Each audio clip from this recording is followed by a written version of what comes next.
sebuah buku yang sudah saya baca.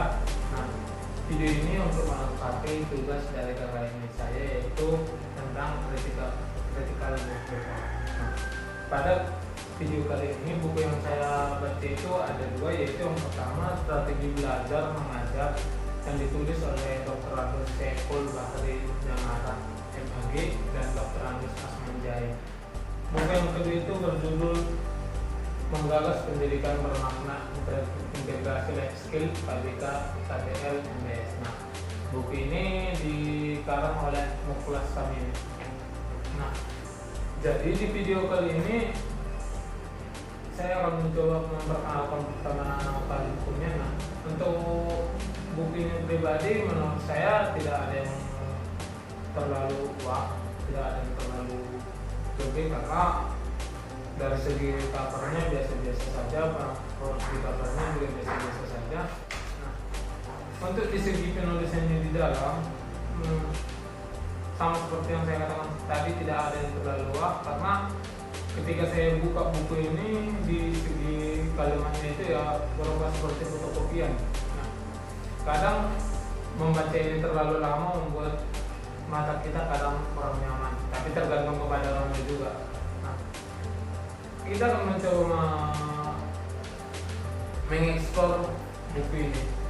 Buku ini cukup tebal. Nah, di dalam buku ini ada penjelasan beberapa materi, yaitu terdapat itu 10 bab. 10 bab. Nah, dalam penjelasan buku ini ada di situ yang pertama itu konsep strategi belajar mengajar. Nah, sebagai calon pendidik sudah pastinya kita harus membaca buku-buku yang memiliki teori seperti ini.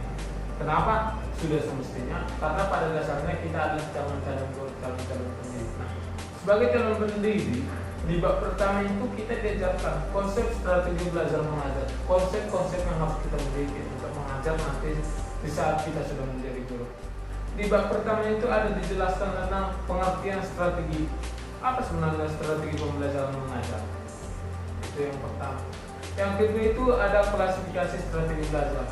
Artinya di bab pertama ini di bab kedua ini juga kita mempelajari tentang klasifikasi pembagian strategi.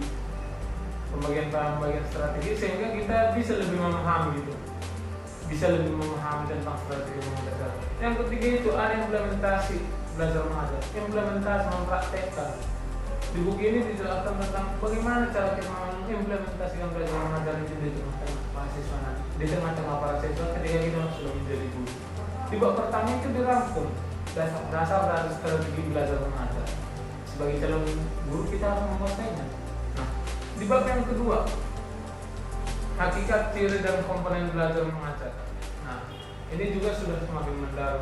Di bab kedua ini dijelaskan tentang habit belajar mengajar, ciri-ciri belajar mengajar, komponen-komponen belajar mengajar.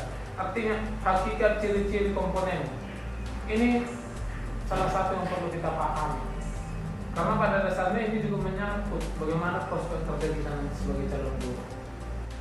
Setelah mempelajari bab ketiga, kita akan masuk kepada bab keempat.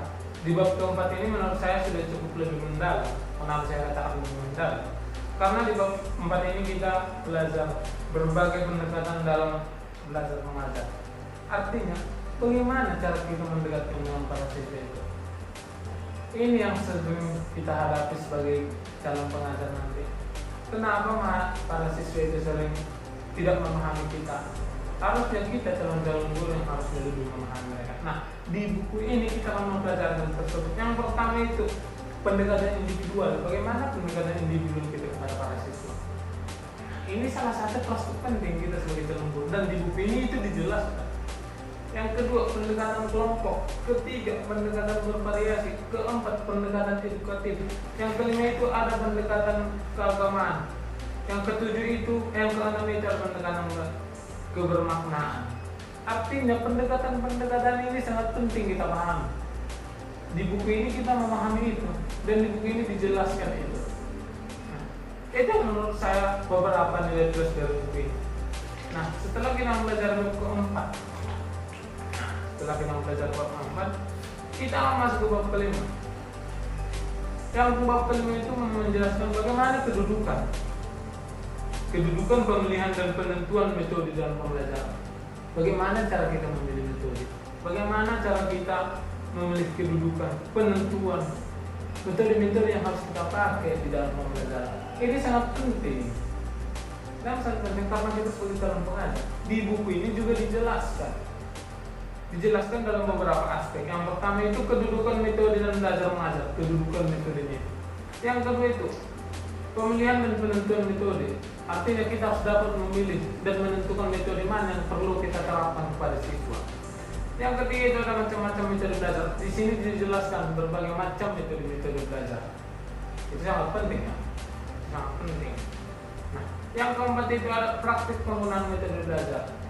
Saya pikir sebelum kita masuk ke jenjang yang lebih tinggi, artinya profesi kita nanti sebagai guru, saya pikir kita sebagai mahasiswa sudah kita belajar apa-apa saja yang perlu kita, metode-metode apa saja yang perlu kita paham, dan saya pikir itu sudah kita praktikkan.